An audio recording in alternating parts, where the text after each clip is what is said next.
Kaifa yutasawwaru an yahjubahu syai'un wa huwa alladhi dhahara li kulli syai'. Kaifa yutasawwaru an yahjubahu syai'un wa huwa adh-dhahiru qabla wujudi kulli syai'. Kaifa yutasawwaru an yahjubahu syai'un wa huwa adharu min kulli syai'. Kaifa yutasawwaru an yahjubahu syai'un wa huwa al-wahidu alladhi laysa ma'ahu syai'. Kaifa yutasawwaru an yahjubahu syai'un wa huwa aqrabu ilaika min kulli syai'. Kaifa yutasawwaru an yahjubu syai'un walaulahu ma kana wujudu kulli syai'. Ya ajaban kaifa yadharul wujudu fil adam am kaifa yathbutul hadithu ma'amman lahu wasful kidam. Ini semua kalimat demi kalimat yang saya baca tadi dengan berbagai ragam terjemahannya, intinya adalah apa yang sudah saya bahas bersama antum semua di episode-episode sebelum ini. Ya, bahwasannya Allah itu maha nyata gitu. Ya Allah maha nyata. Kok sampai kita nggak bisa melihat? Itu kan anehnya luar biasa. Itu yang mau disampaikan oleh Syekh Ibn Athaillah Al-Askandari rahimahullah. Ya Allah itu maha nyata.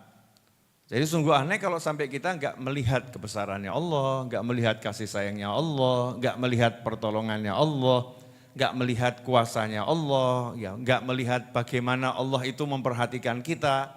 Itu tanda bahwasannya kita termasuk orang yang anehnya luar biasa.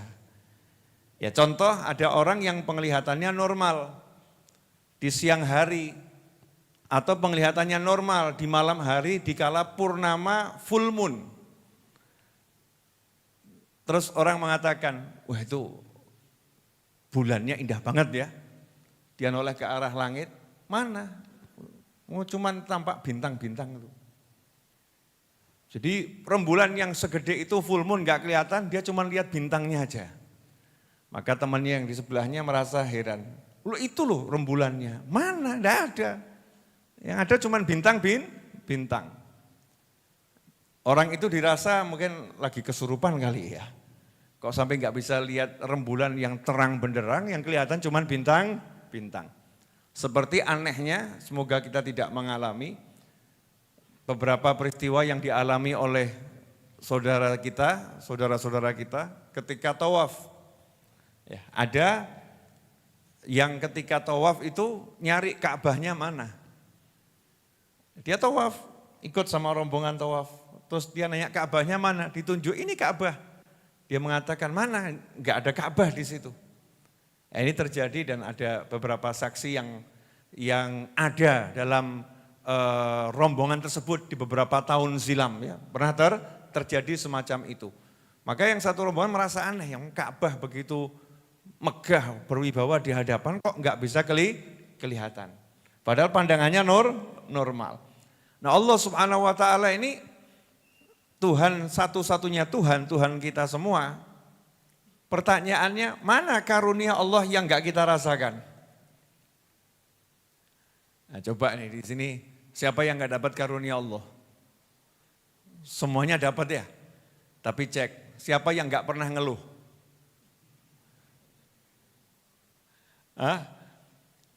Seperti yang saya sampaikan beberapa waktu yang lalu ya tentang oknum istri. Ya oknum istri yang ngomong sama suaminya. Ya oknum istri ngomong sama suaminya. Kamu tuh memang gak pernah ngasih hadiah sama aku. Kamu gak pernah ngasih hadiah sama aku. Padahal rumah suami yang belikan. Motor suami yang belikan. Bahkan mobil suami yang belikan. Rekening suami yang ngisi. Kemudian pakaian-pakaian di lemari, suami yang isi juga. Tapi hanya karena satu hal, istrinya pengen jalan-jalan ke Jepang. Mas, antar aku ke Jepang. Suaminya ngomong, wah mohon maaf saya sibuk. Atau istrinya pengen jalan-jalan ke misal ya, Eropa. Suaminya nolak dan mengatakan, maaf aku tidak bisa. Jawaban istrinya, kamu tuh memang gak pernah ngasih aku apa-apa. Pertanyaan saya, yang seperti ini bisa melihat kebaikan suami atau enggak bisa? Enggak bisa. Nah terus tetangganya dengar, kebetulan janda. Ini kok do mesem ngapa iki? Tetangganya dengar, kebetulan janda. Dan rumahnya sangat super sederhana. Sebelahnya super mewah, sebelahnya super sederhana. Yang di sebelah ini janda. Dengar percakapan suami istri batin. Kapan matimu ya? Siapa tahu saya berpeluang menggantikanmu gitu kan ya. Wong sama suaminya udah dikasih jor-joran begitu cuma hanya karena tidak mau diajak ke Eropa atau ke Jepang kok mengatakan tidak pernah memberi sesuatu. Ini cuma contoh loh, ilustrasi loh ya, ilustrasi. Ya ada pria yang model begitu juga. Suaminya sudah ngepel, suaminya sudah nyetrika, suaminya sudah ngurus anak, istrinya maaf ya, istrinya sudah ngepel, istrinya udah nyetrika, istrinya udah ngurus anak, istrinya udah hamil, anak 7 pula. Ya, melahirkan 7 anak, ngurus 7 anak. Hanya karena kurang muji suami. Gak pernah ngomong, Mas kamu ganteng, gak pernah ngomong gitu. Karena gak pernah ngomong, aku kangen kamu, gak pernah ngomong gitu. Suaminya ngomong, kamu tuh memang gak cinta sama aku. Jadi ketika istri gak ngucap kangen, istri gak ngucap kamu ganteng, semua kebaikan istri ini gak kelihatan sama suami. Dianggap ini adalah istri yang gak cinta suami. Pertanyaan saya Bu Ibu, suami model begini waras atau agak perlu diperiksakan? Ya biar adil tuh ya. Biar adil. Contohnya biar adil. Kalau tidak nanti dikira saya berpihak sebelah ya, berpihak sebelah. Yang pengen saya sampaikan adalah dalam contoh kecil tersebut ada oknum istri, ada oknum suami yang tidak bisa melihat sekian besar kebaikan pasangannya hanya karena satu keinginannya tidak dipenuhi. Betul? Nah coba sekarang cek. Apa yang buat kita nggak bisa lihat kebaikannya Allah? Apa yang membuat kita nggak bisa melihat Bismillahirrahmanirrahim sampai diulangi. Alhamdulillahirrabbilalamin Ar-Rahmanirrahim sampai diulangi sama Allah Ta'ala menyebutkan 2 namanya itu. Ar-Rahman, Ar-Rahim. Maha pengasih lagi maha pengasih. Maha pengasih lagi maha penyayang. Allah tunjukkan bahwasannya Allah itu sayangnya luar biasa. Hanya karena, mohon maaf, besok daftar sekolah. Ya besok daftar sekolah. Biaya pendaftaran misal 5 juta rupiah. Kerja seminggu cari duit 5 juta, dapatnya minus 3 juta. Dapatnya minus 3 juta. Terus dia mengatakan, saya ini udah sungguh-sungguh kok, Allah sama saya begitu ya. Allah kok enggak perhatian sama saya ya. Allah kok enggak sayang sama saya ya. Allah kok enggak berpihak sama saya ya. Kenapa ya? Allah begitu sama saya kan. Na'udzubillah min dzalik. Lah malaikatnya jawab, cuman enggak kedengeran. Kalau kedengeran ya mungkin mati ngadik. Kaget serangan jantung kan ya. Jawab sama malaikat gitu kan. Kaget dia serangan jantung. Seandainya malaikat itu diperdengarkan suaranya, malaikat akan mengatakan, sungguh kamu adalah manusia yang tidak bersyukur pada Allah Subhanahu wa ta'ala. Kamu bilang Allah enggak sayang, lah yang mengizinkan kamu ngomong itu siapa? Yang mengizinkan kamu melihat itu siapa? Yang mengizinkan kamu mendengar itu siapa?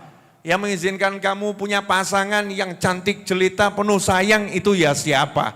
Yang mengizinkan kamu punya anak yang lucu dan menyenangkan itu siapa? Sekian banyak nikmat Allah pada dirimu kok enggak kamu rasakan hanya karena kamu belum dapat uang untuk bayar pendaftaran sekolah. Ini contoh kecil. Jadi ada satu yang belum kita dapat, itu menutup sehingga kita enggak bisa melihat karunia-Nya Allah Subhanahu wa ta'ala. Ini mengerikan atau enggak mengerikan? Mengerikan ya.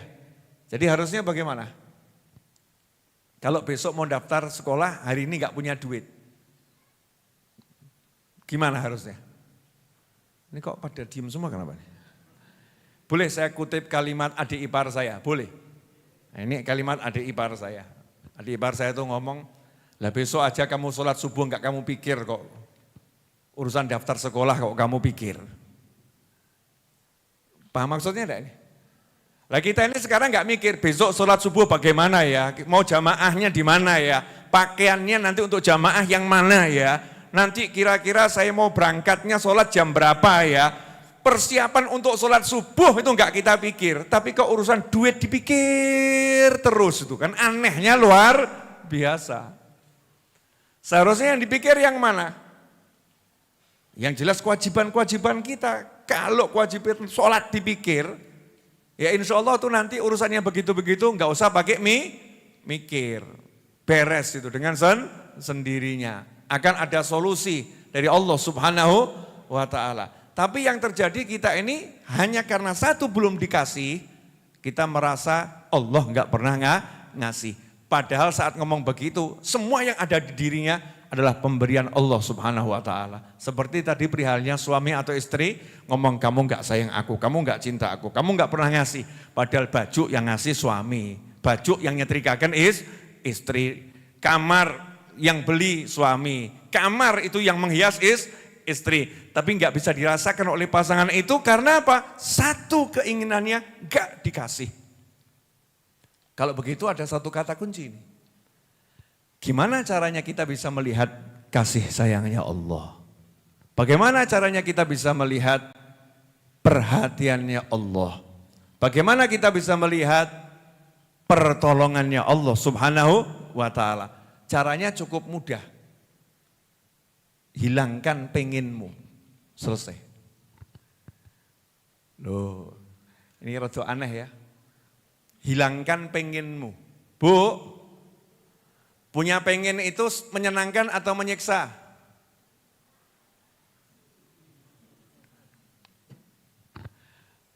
Boleh punya pengen, tapi jangan punya pengen. Nah ini dicatat dulu ya, penjelasannya wallahu alam kapan. Boleh punya pengen, tapi jangan punya pengen. Orang yang menang adalah dia yang bisa menerima kekalahan. Saya mumet toh? Orang yang menang adalah dia yang bisa menerima kekalahan. Nah itu pelajaran berikutnya. Jelas ibu-ibu? Tuh dia aja bisa jawab kok. Jelas, ibunya yang nggak bisa. Anaknya ngomong jelas. Boleh punya pengen, tapi nggak usah punya pengen. Maksudnya begini loh, pengen itu nafsu. Pengen itu nafsu. Yang membuat manusia itu nggak bisa merasakan banyak nikmat karena dikuasai satu keinginan. Contoh, saya ngajar di sini, betul ya? Ngajar di sini. Kalau sekarang saya dikuasai keinginan saya. Keinginan saya adalah duduk di depan komputer, ya, kemudian otak-atik AI, buat konten-konten dakwah AI atau AI, meninggalkan kursi tempat saya duduk depan komputer itu beratnya luar biasa. Kenapa? Saya sangat senang otak-atik AI untuk dakwah di depan komputer, senangnya luar biasa. Atau ada pecinta game, gamers itu ya, betul. Asik-asiknya main game, seneng-senengnya main game. Sementara jadwalnya berangkat pengajian. Mungkin yang hadir ini kan ada gamers juga nih. Ya, seneng-senengnya main game, seneng, pengen main game. Tapi ini jamnya ngaji. Kalau dikuasai keinginannya tadi, berangkat ngaji enggak? Enggak berangkat. Kalau saya dikuasai keinginan saya duduk meskipun itu baik depan komputer, tapi keinginan itu menguasai saya keluar ngajar enggak? Enggak. Kalau toh saya keluar ngajar, kira-kira pikiran saya kepada yang akan saya ajarkan atau pikiran saya di kursi? Di kursi. Akhirnya apa? Tersiksa oleh keinginan. Tersiksa oleh keinginan. Jadi syaratnya kamu menikmati adalah hilangkan rasa ingin. Kok diam semua kenapa nih? Nah, misalnya begini, kan saya pengen di depan komputer tuh ya. Nah ketika saya duduk di sini ya tak hilang no. Boleh punya pengen, tapi jangan punya pengen. Saatnya pengen minggir dulu. Karena sekarang saya lagi ngajar. Lagi ngajar. Sehingga nggak ada pertentangan antara nafsu, ya, antara hati, antara fikir dan tubuh. Tubuh, fikir, hati, nafsu hadir jadi satu ngajar. Itu nikmatnya luar biasa. Sehingga ketika ngajar tuh ya bersemangat, seneng, nggak ada yang ngarep-ngarep kapan rampungi, nggak ada. Itu biasanya orang yang ngarep-ngarep kapan selesainya karena pikirannya lagi punya pengen yang lain. Betul loh, betul. Ya, karena pikirannya lagi punya pengen yang lain, maka dia merasa nggak nyaman kalau lama-lama. Contohnya misalnya anak saya, Ali Abdul Qadir ini ya. Ini kira-kira pengajiannya selesainya jam berapa ini ya? Kenapa? Mungkin dia punya pengen main pingpong. Lu cuman contoh aja lebih baik anak saya daripada orang lain. Sehingga ketika duduk ini kok nggak rampung-rampung ya Abu ya, dia akan gelisah, akan cari cara 1000 cara bagaimana meninggalkan majelis ini. Misalnya alasan haus, ngadeg. Misalkan alasannya pengen ke toilet, ngajak. Padahal enggak, mundur ke belakang main pingpong. Misal begitu, contoh. Lebih baik anak saya yang dibuat contoh daripada Ustadz Iis. Kan begitu ya. Nah ini karena masih punya pengen, ya punya pengen, maka saat itu pengen itu mengganggu nikmat yang ada. Dan nikmat yang ada. Nah, seringkali ibu-ibu ini enggak bisa menikmati masakannya sendiri, karena pengen ngobrol sama temennya. Waktunya makan, masaknya 1 hari. Harusnya ketika makan menikmati atau enggak menikmati? Bu, yang masak siapa? Oh warung. Oh ya maklum itu ya. Misal ibu masak 1 hari udah jadi. Ada anak, ada suami, makan bareng. Kalau yang normalnya ya, normalnya manusia ini hasil karyaku 1 hari, mau saya nikmati. Dia akan singkirkan yang namanya handphone ya. Dia akan mengatakan saya enggak mau ketemu siapa dulu, saya mau makan. Ini mau saya nikmati. Pengennya adalah makan itu sama keluarganya. Tapi begitu mau makan, lah kok dia pengen ngobrol sama temennya. Angkat telepon, video call, gimana jeng kabarnya, lep ora kroso. Lawang ini masih pikirannya pada temennya, bahas yang lain, jadi enggak menikmati full apa yang dia rasakan, enggak menikmati. Maka kalau kita pengen bisa menikmati hidup itu harus pandai mengelola keinginan. Ya, pandai mengelola keinginan. Kalau kita bisa manajemen keinginan ini bagus, hidup kita enak. Ya, hidup kita enak, gak banyak mikir, ya gak banyak mikir. Sehingga ketika kita udah bisa ngelola keinginan, kita akan bisa melihat setiap saat dalam nikmat. Karena gak ada yang mengganggu nikmat saya. Udah usah bingung dulu, terus mudeng sekarapmu. Iya, gak usah dipaksa mudeng. Jadi saya gak akan paksa jenengan paham, jenengan juga jangan paksa dirinya paham, nanti Allah akan pahamkan. Syaratnya belajar itu mendengarkan. Paham tuh enggak harus hari ini. Saya kadang paham ucapannya ulama terdahulu 20 tahun enggak paham. Sekarang saya baru paham. Oh dulu tuh maksudnya ini. Karena mau belajar. Ya, enggak harus langsung hari itu paham. Kadang pemahaman dikasih 20 tahun kemudian. Manusia itu kalau mau belajar yang dipelajari enggak akan sia-sia. Yang enggak akan sia-sia, nanti akan jadi bekal. Waktu dibutuhkan dimunculkan oleh Allah Subhanahu wa ta'ala. Yang pengen saya katakan, yang menghalangi kita melihat kebesaran Allah adalah keinginan-keinginan kita sendiri. Keinginan-keinginan itu. Contoh, pengen punya handphone. Wajar atau enggak wajar? Wajar. Harganya 10 juta, wajar atau enggak wajar? Wajar, mau 100 juta juga wajar.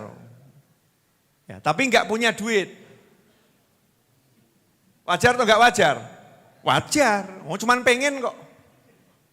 Ya kan pengen kan nggak butuh duit. Nah, sadari itu, saya pengen, nggak butuh duit. Maka pengen punya handphone, punya ini, pengen. Dikelola pengennya. Waktunya sholat, dia sholat. Nggak ngomong Allahu Akbar, Allahumma handphone, nggak ada. Allahu Akbar, ya Allah Akbar, dia sholat. Maka dia tidak terpengaruh oleh keinginannya. Seperti dikatakan Khalifah Umar bin Khattab radhiyallahu ta'ala anhu, beliau pernah berkata, saya sholat, dan dalam sholat saya mengatur pasukan perang. Rencana pergerakan pasukan itu saya mengaturnya dalam sholat. Ayo, mau ngomong Sayyidina Umar nggak khusyuk gitu. Jadi definisi khusyuk itu luas ya, jangan seperti yang kita bayangkan. Ya, jangan seperti yang kita bayangkan. Beliau ini yang urusan mikir pasukan sama urusan ngadep Allah itu jalan sendiri. Udah bisa diatur. Nih bagiannya ini bagiannya ini. Ya, semua udah dikondisikan sesuai ilmu yang dimiliki Khalifah Umar bin Khattab radhiyallahu ta'ala anhu. Tapi kalau kita begitu pikiran handphone masuk sholat, Allahnya ada atau hilang? Hilang. Betul kan? Hilang. Lah wong dalam sholat saja Allah bisa hilang gara-gara mikir handphone. Nah kira-kira dalam hidup itu apa yang akan hilang kalau kita mikir keinginan? Banyak hal akan hilang. Makanya kalimatnya orang tua dulu tuh yang paling ajib urusan ini adalah semeleh. Semeleh itu artinya apa? Ya semeleh. Saya suruh nerjemahkan semeleh, tambah mumet aku. Ya, semeleh. Coba tanya sama ChatGPT, apa arti semeleh? Juga akan bingung mungkin ChatGPT ya, bahasa Jawa semeleh artinya apa? Ya dia akan jawab, tapi jawaban semeleh ini bab ilmu rasa. Ya ilmu rasa. Kondisi di mana bisa menerima kondisi. Loh, kondisi di mana bisa menerima kondisi, semeleh. Ya, kondisi di mana bisa menerima kondisi, semeleh. Orang kalau udah begitu, seperti itu, dia akan selalu melihat Tuhannya, melihat Allah.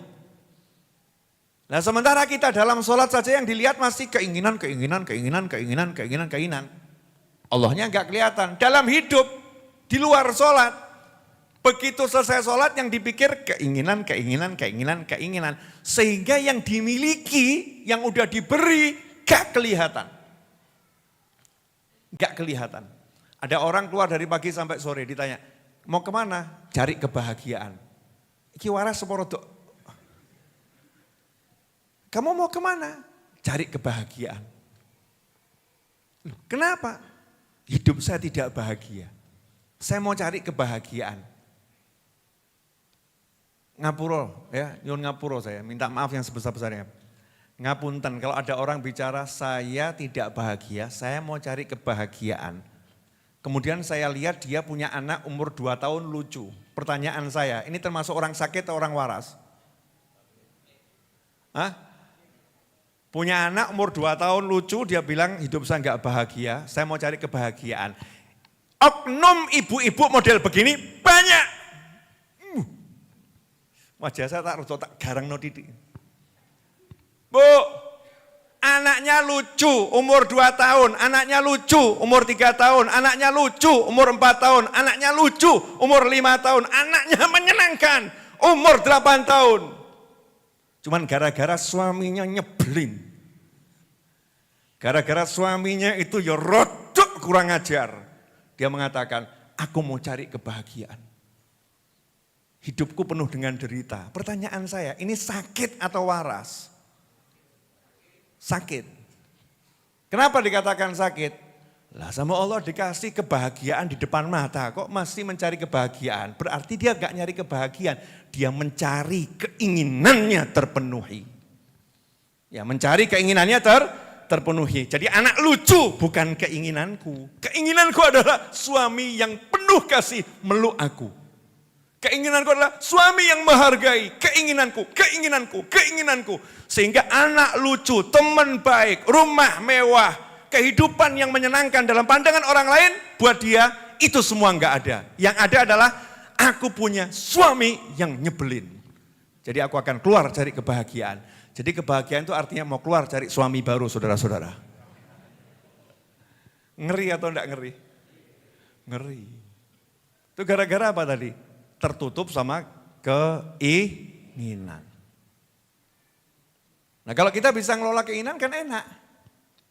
Contoh, seorang ulama besar dikunjungi temannya. Di dalam kitab-kitabnya, kalau jadi santri itu makanya kan insya Allah bekalnya banyak. Perkara nanti praktek atau enggak praktek, tapi bekal ada dulu, betul ya? Tapi kalau udah bekal enggak ada kan ya repot. Mau gimana? Santri itu dikasih bekal banyak, dipakai enggak dipakai punya bekal. Bekalnya tuh super lengkap. Para guru, para ulama, para kiai, para habaib, para asatid, para masyayikh kalau ngasih bekal ke santri itu super lengkap. Semua kitab dikasihkan tuh. Baca ini, baca ini, baca ini. Enggak ada yang ditutupi ini, baca ini, baca ini.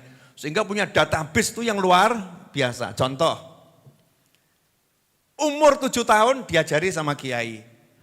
Umur 10 tahun diajarin sama kiai. Umur 15 tahun diajarin sama kiai. Umur 20 tahun diajarin sama kiai. Ilmunya sama, kitabnya sama. Dikisahkan ada seorang yang berkunjung ke rumah sahabatnya. Sampai di sana ditemui oleh seorang wanita dan wanita itu mengatakan suami saya lagi pergi ke hutan. Kalau mau ditunggu ya silakan tunggu, kalau tidak ya silakan pergi nanti datang kembali. Maka sahabatnya berkata kepada wanita tadi, saya akan tunggu di sini di luar sampai suamimu datang, suamimu pulang. Kemudian setelah selang beberapa waktu entah jam entah menit, suaminya itu alias sahabatnya datang dari arah hutan, ya naik singa, Di kanan kirinya itu banyak singa, macan dan hewan-hewan hutan membawakan kayu bakar di atas punggung-punggung mereka. Sahabatnya itu terheran-heran dan mengatakan, wah ternyata teman saya udah jadi wali besar. Selesai ketemu ya rangkulan, salaman, bla bla singkat, pulang. Beberapa waktu kemudian datang lagi ke situ. Ditemuin seorang wanita lagi, tapi gak kenal wanitanya itu siapa karena wanitanya bercadar, bentuknya sama ya, sama. Suamimu mana? Dijawab, suami saya lagi ke hutan, Bapak silahkan ditunggu ya. Gak lama biasanya pulang gitu. Ditunggu, gak lama kemudian betul suaminya itu udah datang. Tapi jalan kaki sambil ngangkat kayu bakar, jalannya ngos-ngosan. Ya, selesai ditaruh kayu bakar seperti biasa rangkulan dan salaman. Saat itulah temannya kemudian bertanya kepada temannya itu, sahabatnya. Saya melihat dua peristiwa yang betul-betul membuat saya heran. Waktu datang pertama kamu tuh naik singa, kamu tuh bak wali-wali yang luar biasa. Tapi kok sekarang kamu jadi biasa lagi, kenapa kamu sekarang jalan kaki, kenapa kamu manggul kayu bakar sendiri, kenapa kamu ngos-ngosan. Maka sahabatnya pun membongkar rahasianya. Saya mau ceritakan kenapa dulu saya begitu, sekarang saya begini. Gimana ceritanya? Ya, wanita yang kamu temui itu dua wanita yang berbeda. Yang pertama itu istri saya yang dulu sudah meninggal, nah sekarang saya nikah lagi dengan istri yang sekarang. Nah istri yang dulu ya itu tabiatnya agak kurang pas. Sehingga saya sabar menghadapinya, Karena saya sabar menghadapinya, Allah beri saya kekeramatan, hewan-hewan hutan itu tunduk sama saya. Nah istri itu udah meninggal, saya nikah lagi. Istri yang satu ini baiknya luar biasa, nurut sama saya, melayani saya dengan pelayanan yang luar biasa. Sehingga keistimewaan itu sama Allah dicabut, saya dikembalikan jadi normal lagi. Pertanyaan saya, jadi harapan Bapak istrinya gimana gitu? Ini para kiai ngasih bekal sama santri begini, maksudnya apa? Dalam kehidupan ini biasa, kalau kemudian punya pasangan gak pas itu ya tugasnya cuma sabar, betul ya? Kenapa ini temennya bisa sabar? Jawabannya sederhana, dia bisa menyingkirkan keinginannya. Idealnya istri itu ya nurut, idealnya istri itu ya omongannya halus, idealnya istri itu ya mengutamakan suami, tapi itu idealnya. Dalam hidup kata ideal itu seringkali tidak terjadi. Istri juga menjawab idealnya suami itu yang ganteng. Idealnya suami itu ya menyenangkan, duitnya banyak. Idealnya suami itu ya pinter, tapi nyatanya kok ya kayak ngono. Betul kan ya? Idealnya. Maka kalau orang umurnya 40 tahun masih kata cari idealnya, berarti dia ya kembali seperti anak kecil yang belum pernah belajar tentang apa itu namanya hidup dan apa namanya sabar. Ya, apa namanya hidup, namanya sabar. Lah kalau ketemu pas enggak ideal kan Allah udah ngajarin, yo sabar. Sabar tuh biar enak, singkirkan pengenmu. Pengennya tuh punya istri yang nurut, ya wis kok istri bojo cik kaya ngene ya Allah, sabar. Nah diwujudkan pengennya tadi dalam bentuk cita-cita, dalam wujud harapan, dalam wujud doa. Semoga istriku nanti bisa jadi istri yang nurut. Alhamdulillah kabul, mati bojone. Alhamdulillah kok kabul, istrinya almarhumah. Akhirnya dia nikah lagi, dapat istri yang nurutnya luar biasa. Jadi istri yang berikutnya ini berkat doanya dia dulu. Paham Pak ya? Jadi doamu jangan moga-moga mati lo, ngawur. Semoga istrinya jadi baik, kan begitu ya. Semoga suaminya jadi baik. Terus kita sabar. Berapa tahun saya harus sabar? Oh Nabi aja sabarnya puluhan tahun kok. Nabi Musa itu doa sama Allah dicairkan doanya setelah 40 tahun.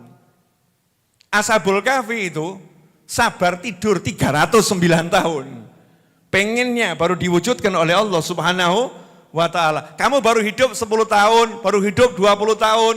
Iya, kok gitu mengatakan, sampai kapan saya harus sabar? Jawabannya til jannah.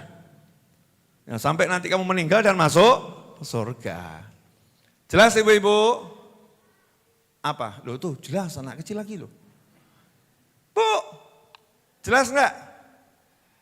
Bu, jelas atau tidak? Apanya yang jelas? Idealnya suaminya seperti Habib Novel. Kata ibu-ibu gitu ya, misal ya, idealnya. Idealnya istrinya misal gitu ya, seperti Syekh Fulan.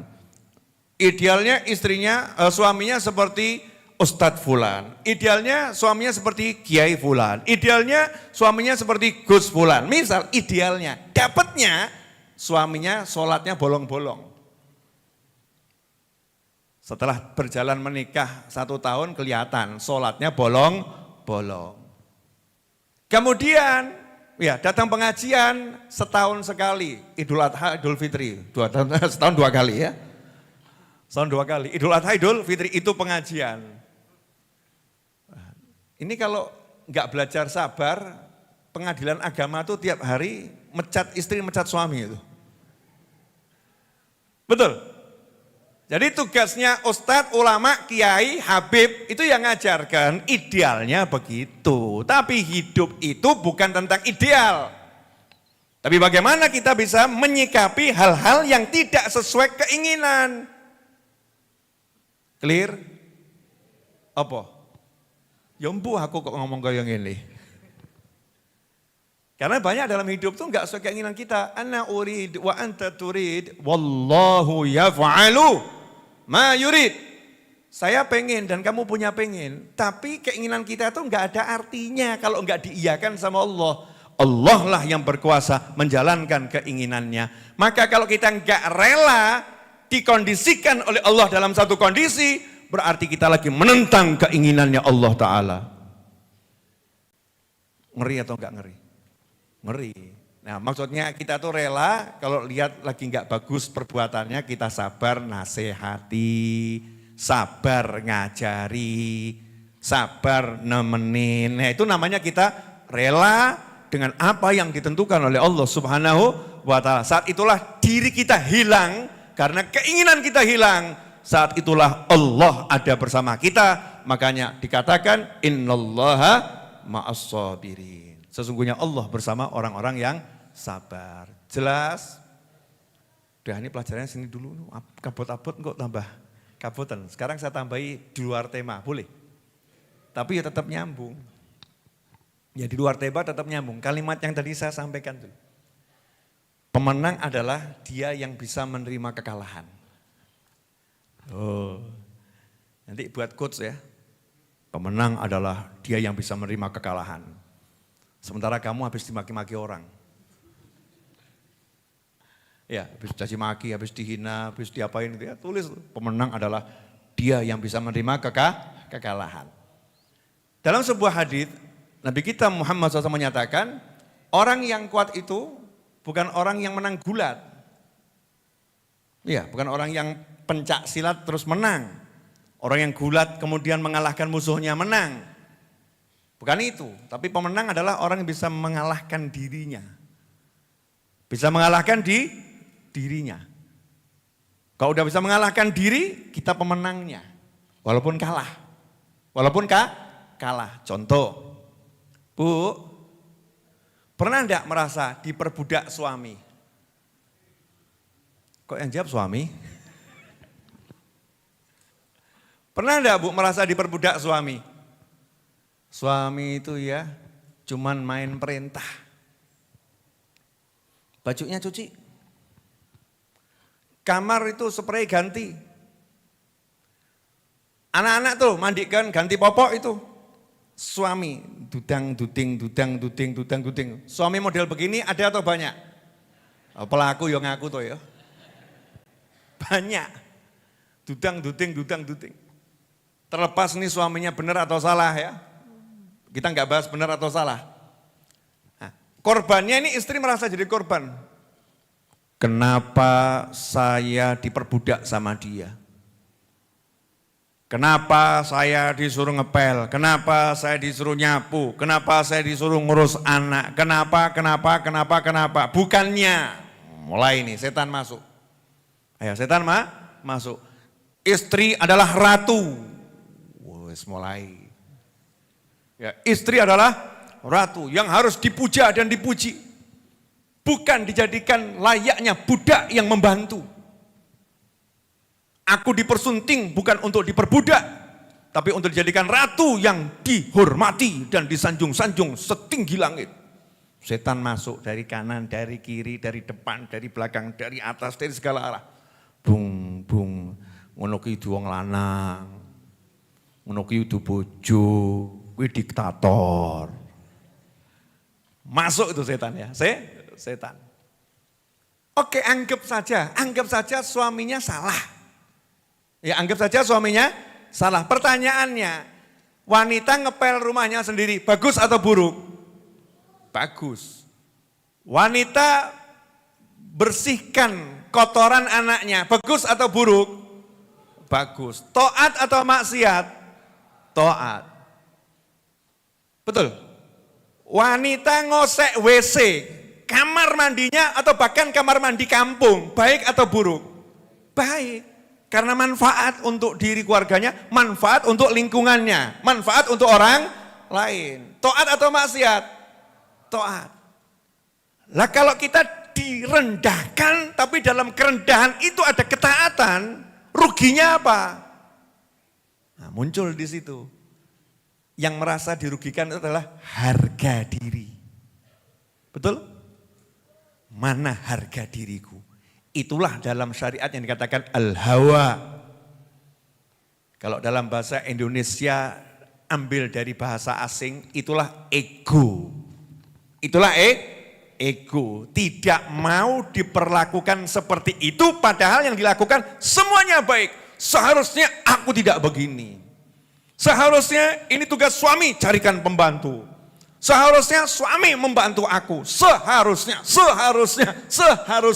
Ini buat orang yang gak pernah ngerti ilmu agamanya Allah Subhanahu wa ta'ala. Tapi buat orang yang udah paham ilmu agamanya Allah Ta'ala, gak ada kata seharusnya. Lah kalau saya dikasih tugas begini semuanya taat, ya wis tak lakoni, alhamdulillah. Lawang aku ngosek WC yo ganjaran, ngurusi anak yo anakku, anak tonggo yo ganjaran, semuanya anakku dewi. Kan begitu ya? Anak ya anak saya, bukan anaknya orang lain.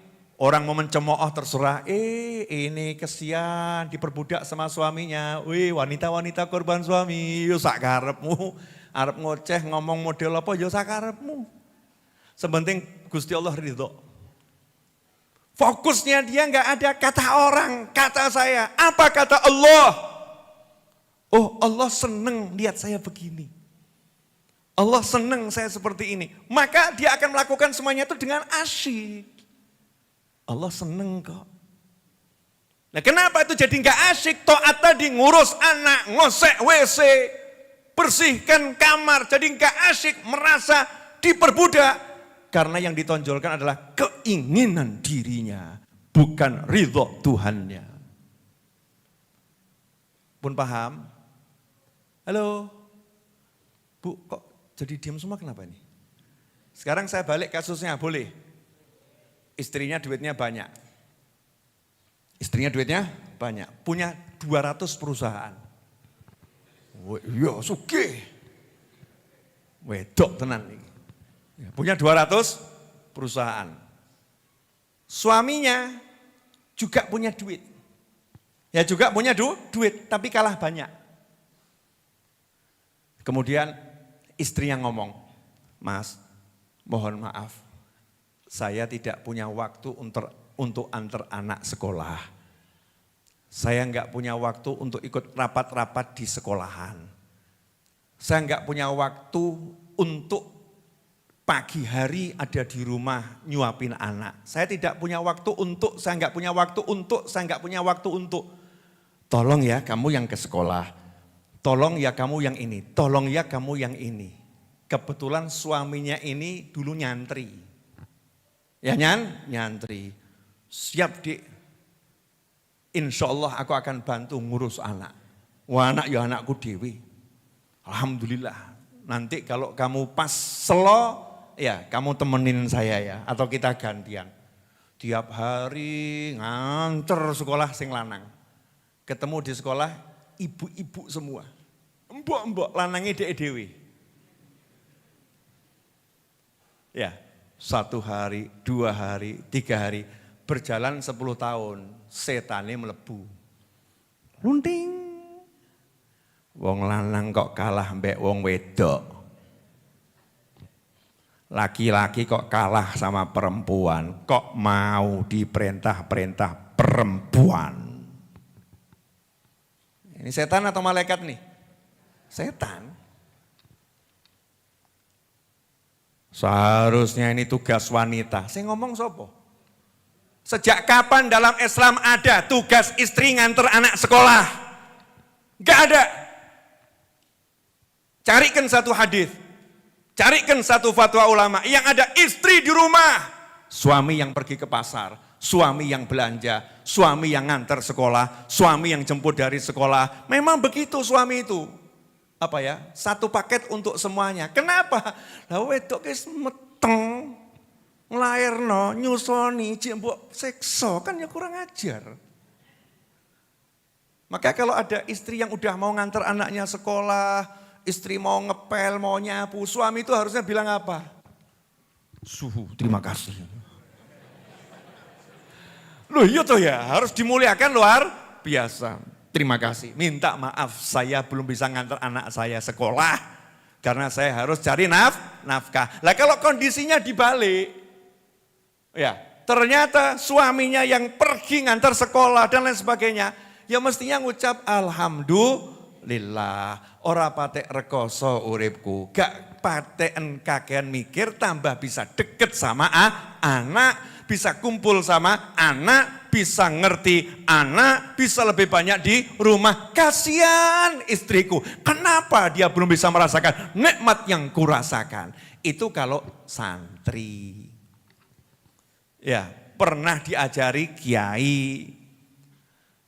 Nah kalau SD, SMP, SMA, kuliah nggak pernah mengecap bangku yang namanya belajar di majelis ilmu.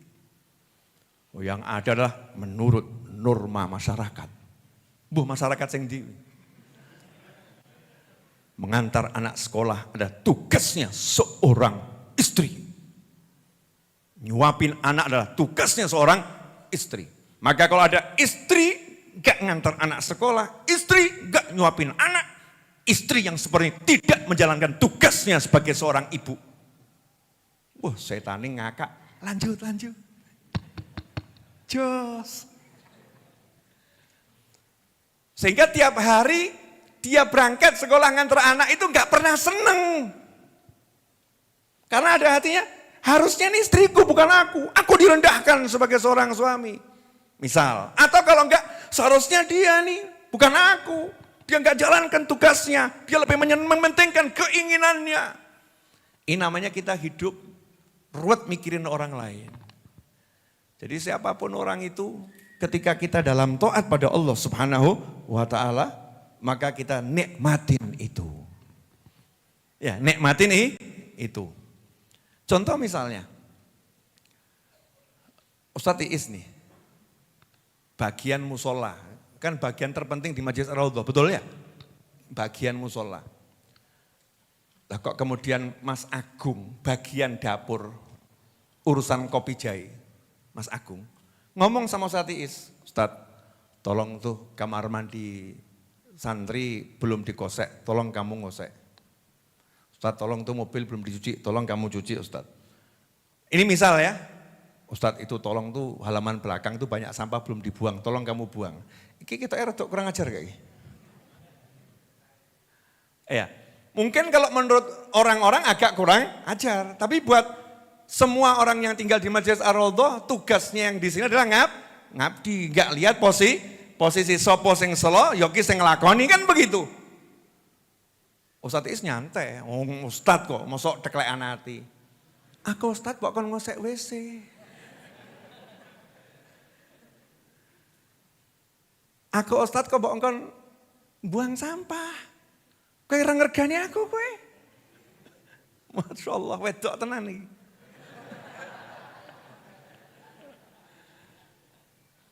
Tapi beliau kan tidak begitu, siap. Ngosek WC, ya. Cuci mobil, buang sampah, seneng. Kenapa? Lawang taat. Harga itu Allah yang ngasih, bukan manusia. Manusia itu sejak kapan bisa ngasih harga benar? Ayo, sejak kapan manusia bisa ngasih harga benar? Ayo coba. Oh kamu kerja di satu pabrik dari pagi sampai sore, gajinya sakmono. Ono wong sing tengak-tenguk tok gajinya wakeh. Betul ya? Sejak kapan manusia itu bisa ngasih harga benar? Enggak ada manusia ngasih harga benar. Maka capek hidup kita kalau cari harga dari manusia. Makanya cari harga itu dari Allah Subhanahu wa ta'ala. Oh, menurut Allah nih mahal harga saya. Ya mahal harga saya. Seneng nanti artinya lapang, ngelakoni uripe pena. Nah, coba kalau kondisinya saya balik, suami rodok orang genah. Dia berangkat kerja jam 6, pulang jam 6 sore. Sampai rumah ngomong sama istrinya, wedok urip tengak-tenguk tok, penak uripmu, aku lanang rekoso. Ini kira-kira suami begini beres atau enggak beres ini? Enggak beres.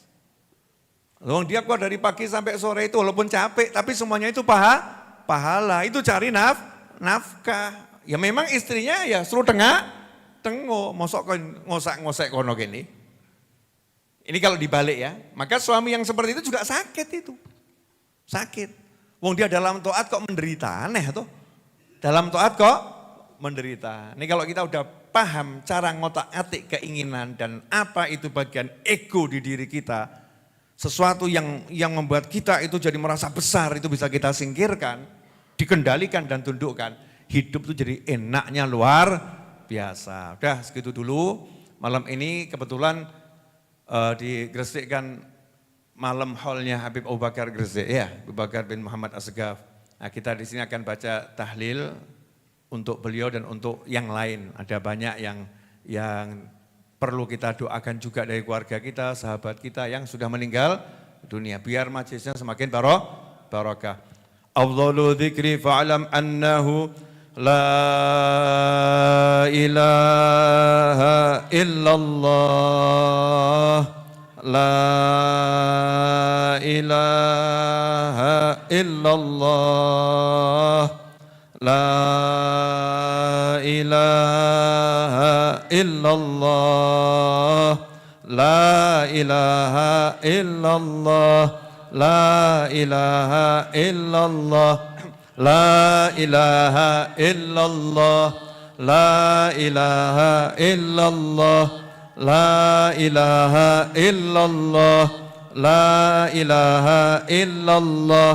la ilaha illallah, la ilaha illallah, la ilaha illallah, la ilaha illallah, la ilaha illallah, la ilaha illallah, la ilaha illallah, la ilaha illallah, la ilaha illallah, la ilaha illallah, la ilaha illallah, la ilaha illallah, la ilaha illallah.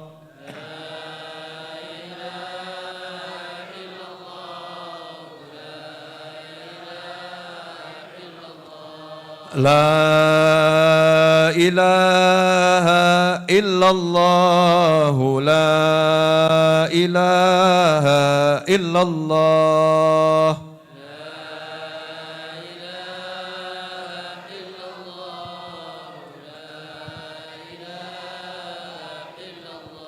La ilaha illallah, Muhammadur Rasulullah.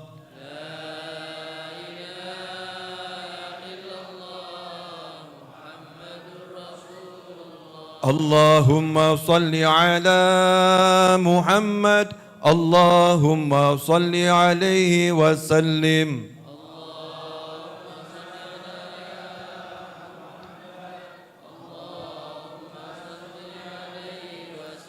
Allahumma salli ala Muhammad, Allahumma salli alaihi wa sallim.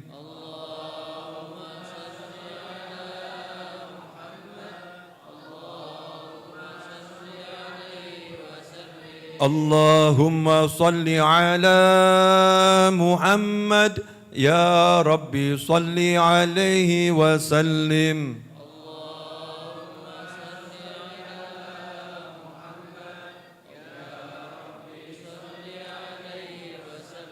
Subhanallahi wa bihamdihi, Subhanallahi wa bihamdihi, Subhanallahi wa bihamdihi, Subhanallahi wa bihamdihi, Subhanallahi wa bihamdihi, Subhanallahi wa bihamdihi, Subhanallahi wa bihamdihi, Subhanallahi wa bihamdihi, Subhanallahi wa bihamdihi, Subhanallah wa bihamdihi. Ya Allah, ya Allah, ya Allah, ya Allah, ya Allah, ya Allah, ya Allah, ya Allah, ya Allah,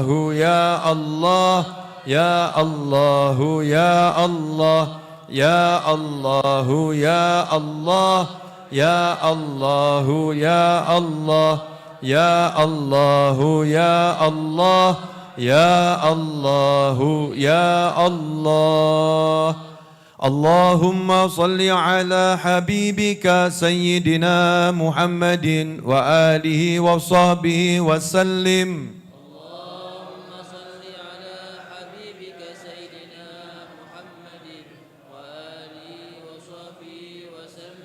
Allahumma salli ala habibika sayyidina Muhammadin wa alihi wa sahbihi wa sallim. Allahumma salli ala habibika sayyidina Muhammadin wa alihi wa sahbihi wa sallim. Allahumma salli ala habibika sayyidina Muhammadin wa alihi wa sahbihi wa barik wa sallim. Allahumma salli ala habibika sayyidina Muhammadin wa alihi wa sahbihi wa barik wa sallim.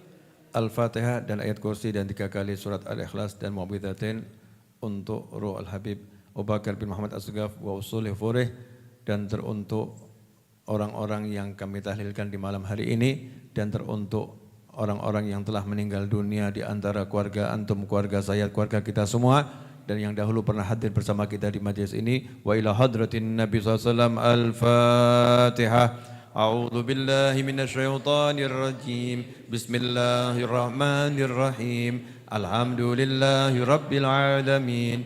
Ar-Rahmanir Rahim. Maliki yaumiddin. Iyyaka na'budu wa iyyaka nasta'in. Ihdinas siratal mustaqim. Siratal ladzina an'amta 'alaihim ghairil maghdubi 'alaihim waladdallin. Amin. Allahu la ilaha illa huwal hayyul qayyum. La ta'khudhuhu sinatun wa la nawm. Lahu ma fis samawati wa ma fil ard. Man dhal ladzi yashfa'u 'indahu illa bi'idhnihi. يعلم ما بين أيديهم وما خلفهم ولا يحيطون بشيء من علمه إلا بما شاء وسع كرسيه السماوات والأرض ولا يؤوده حفظهما وهو العلي العظيم. بسم الله الرحمن الرحيم. قل هو الله أحد الله الصمد لم يلد ولم يولد ولم يكن له كفوا أحد. بسم الله الرحمن الرحيم. قل هو الله أحد الله الصمد لم يلد ولم يولد ولم يكن له كفوا أحد. بسم الله الرحمن الرحيم. قل هو الله أحد الله الصمد لم يلد ولم يولد ولم يكن له كفوا أحد. بسم الله الرحمن الرحيم. قل أعوذ برب الفلق من شر ما خلق ومن شر غاسق إذا وقب ومن شر النفاثات في العقد ومن شر حاسد إذا حسد. بسم الله الرحمن الرحيم. قل أعوذ برب الناس ملك الناس إله الناس من شر الوسواس الخناس الذي يوسوس في صدور الناس من الجنة والناس. بسم الله الرحمن الرحيم. الحمد لله رب العالمين. اللهم صل وسلم على سيدنا محمد وعلى آل سيدنا محمد. Ya Allah, terimalah bacaan tahlil kami, tasbih kami, salawat kami, dan semua amal soleh kami, pembacaan suratul Fatihah, suratul Ikhlas, wal Muwiddatain, ayatul kursi, dan semua amal soleh kami di hari ini, terkhusus di malam hari ini, ya Rabb. Dan sampaikanlah pahalanya teruntuk orang-orang tua kami yang telah meninggal dunia, teruntuk sahabat-sahabat kami yang telah meninggal dunia, teruntuk guru-guru kami yang telah meninggal dunia, terkhusus untuk Habib Abu Bakar bin Muhammad As-Segaf wa Usulih Furih, wa Habibi Muhammad Anis bin Alwi Al-Habsyi wa Usulih Furih, wa Sayyidil Walid Muhammad bin Ahmad Aidus wa Usulih wa Furih, wa thumma ila ruh Amida Digara di Waladi Fari Muharram, thumma ila ruh Baba Hari Murti bin Abiyana Martarjara, thumma ila ruh Ami Ali bin Muhammad Al-Habsyi, thumma ila arwah walidina wa walidikum wa amwatina watikum, thumma ila ruh Saladin Bonaparti, thumma ila ruh Yai Bunyamin, thumma ila ruh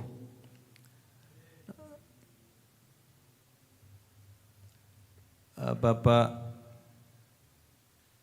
Dede Ramdan bin Bapak Sudira, thumma ila ruh Al-Habib Husin bin Hasan Al-Idrus, thumma ila arwah walidina wa walidikum wa amwatina wa amwatikum wa jami' amwatil muslimin wa kana fi sabiq hadiran ma'ana liman amara hadzal majlis wa abadallahu fihi wal mutasaddiqina alaihi wal qa'imina bi huquqi sabiqan rahiqan wa li awliya ahli balda salihah anna Allah yaghfir lahum warhamhum wa yu'li darajatin fil jannah wa anfa'una bi asrarihim wa anwarihim wa ulumihim wa fatim barakatin fid dini wad dunyal akhirah wa anna Allah yaj'al kuburahum rawdatan min riyadil jinan wa yadkhil fi kuburihim arhata wa rihan wal fushata wal aman والمغفرة رضوان واجعل سكنهم الجنان مع النبيين والصديقين والشهداء والصالحين وأن الله يرزقنا جميعا العافية ودم العافية الشكر عافية العافية والعافية من كل أذى بلية وحسن الخاتم عند الموت ودأمر طويل في طاعته الموت في العافية على هذه النية وعلى محبنا علي وإلى حضرة النبي صلى الله عليه وسلم. الفاتحة. أعوذ بالله من الشيطان الرجيم. بسم الله الرحمن الرحيم. الحمد لله رب العالمين الرحمن الرحيم مالك يوم الدين إياك نعبد وإياك نستعين اهدنا الصراط المستقيم صراط الذين أنعمت عليهم. Bismillahirrahmanirrahim. Alhamdulillahirabbil alamin. Allahumma salli wa sallim ala sayidina Muhammadin wa ala ali sayidina Muhammad. Allahumma salli ala sayidina Muhammadin wa ala ali sayidina Muhammadin salatan tunjina biha min jamil ahwali wal afat wa taqdi lana biha jami'al hajat وتطهرنا بها من جميع السيئات وترفعنا بها عندك على الدرجات وتبلغنا بأقصى الغايات من جميع الخيرات في الحياة وبعد الممات. اللهم يا أول الأولين ويا آخر الآخرين ويا ذا القوة المتين ويا راحم المساكين ويا أرحم الراحمين، اللهم لك الحمد شكرا ولك المن فضلا، وأنت ربنا حقا ونحن عبيدك رقا، وأنت لم تزل لذلك أهلا. اللهم يا ميسر كل عسير ويا جابر كل كسير ويا صاحب كل فريد ويا مغني كل فقير ويا مقوي كل ضعيف ويا مأمن كل خائف، يسر علينا كل عسير فالتيسير العسير عليك يسير. اللهم يا من لا يحتاج إلى البيان والتفسير، حاجاتنا إليك كثير، حاجاتنا إليك كثير وأنت عالم بها وبصير. اللهم إنا نخاف منك ونخاف ممن يخاف منك ونخاف ممن لا يخاف منك. اللهم بحق من يخاف منك نجنا ممن لا يخاف منك بحرمة سيدنا محمد صلى الله عليه وسلم. احرسنا بعينك التي لا تنام واكنفنا بكنفك الذي لا يرام وارحمنا بقدرتك علينا فلا نهلك، فأنت رجاؤنا وثقتنا برحمتك يا أرحم الراحمين. اللهم انصرنا والمسلمين، اللهم انصرنا والمسلمين، اللهم انصرنا والمسلمين. اللهم أهلك أعداء الدين، اللهم أهلك أعداء الدين وانصر إخواننا المجاهدين في فلسطين في الغزة وفي سيبردان المسلمين. اللهم انصرهم يا رب بنصر من عندك يا قوي يا متين. اللهم ادفع عنهم البلاء والوباء والولاء والغلاء والفتن ما ظهر منها وبطن. اللهم سم سلامه وردهم إلى أوطانهم سالمين غانمين مجملين بخير الدنيا والدين برحمتك يا أرحم الراحمين. Ya Allah, menangkanlah perjuangan mujahidin yang ada di Palestina ya Allah, menangkan perjuangan mujahidin yang ada di Gaza ya Allah. Hancurkanlah Zionis Israel ya Rabbi, hancurkanlah Zionis Israel ya Rabbi. Tunjukkan di malam hari ini kuasamu ya Allah, tunjukkan di malam hari ini kuasamu ya Allah, tunjukkan di malam hari ini kuasamu ya Allah, tunjukkan di malam hari ini kuasamu ya Allah. Ya dzal jalali wal ikram, ya dzal jalali wal ikram, ya dzal jalali wal ikram. Ahlik Zionis Israel ya Rabbi. Allahumma mazzikhum kulla mumazzaq, Allahumma mazzikhum kulla mumazzaq ya dzal jalali wal ikram wa ya qawi ya matin. Allahumma arham ummata Sayyidina Muhammad, Allahumma ighfir li ummati Sayyidina Muhammad, Allahumma arham ummata Sayyidina Muhammad, Allahumma astur ummata Sayyidina Muhammad, Allahumma jubur ummata Sayyidina Muhammad, Allahumma farrij an ummati Sayyidina Muhammad, Allahumma aslih ummata Sayyidina Muhammad, Allahumma ij'alna min khiyari ummati Sayyidina Muhammad wa adkhilna al-jannah ma Sayyidina Muhammad SAW. Ya Allah, lindungilah bangsa kami ini ya Rabbi. Jadikan Indonesia bangsa yang aman ya Allah, jadikan Indonesia bangsa yang aman ya Rabbi. Selamat dari petaka, dari bencana, dari musibah ya Arhamar Rahimin. Jadikanlah kami penduduk negeri ini saling menyayangi ya Allah, saling mencintai ya Allah, saling mendukung ya Allah, bersatu di jalanmu ya Arhamar Rahimin. Siapapun yang ingin memusuhi bangsa kami ini, singkirkan dan jauhkan dari negeri ini ya Arhamar Rahimin. Persatukanlah kami ya Arhamar Rahimin, penduduk negeri ini untuk membangun bangsa ini ya Arhamar Rahimin. Munculkan dari negeri ini wali-walimu ya Allah, munculkan dari bangsa kami ini wali-walimu ya Allah, yang membawa kedamaian untuk bumi ini ya Arhamar Rahimin, membawa rahmat untuk kami semua ya Arhamar Rahimin. Allahumma adfa'anna al-bala wal waba wal wala wal wala wal fitan ma dhahara minha wa batan. Allahumma arzuqna wal hadirin wal ghaibin ya Arhamar Rahimin al-aman fi kulli hin birahmatika ya qawi ya matin. Rabbana atina fid dunya hasanah wa fil akhirati hasanatan wa qina adhaban nar. Rabbana la tuzigh qulubana ba'da idh hadaytana wa hab lana min ladunka rahmah innaka antal wahhab, innaka antal wahhab. Allahumma salli wa sallim ala Sayyidina Muhammadin miftahi babi rahmatillah adada ma fi ilmillah salatan wa salaman daimaini bidawami mulkillah وعلى آله وصحبه. اللهم اجعل في طاعتك فرحي وسروري وفي مرضاتك جميع أموري. اللهم يا عالم بحالاتي ومطلع على سرائري ونياتي اقضي جميع حاجاتي واغفر ذنوبي وسيئاتي وتجاوز عن خطيئاتي وزلاتي وتقبل جميع حسناتي وسامحني فيما مضى وما يأتي واكتبني في ديوان ساداتي واسلك بي سبيل نجاتي في حياتي ومماتي. اللهم إني طامع في عطاك راغب في رضاك مستسلم لقضاك فاكتبني من أولياك واسلك بي سبيل هداك والحقني بأصفياك. وصلى الله على سيدنا محمد وآله وصحبه وسلم. الحمد لله رب العالمين على هذه النية وعلى كل نية صالحة جامعة نافعة وعلى من وحبيبي علي وإلى حضرة النبي صلى الله عليه وسلم. الفاتحة.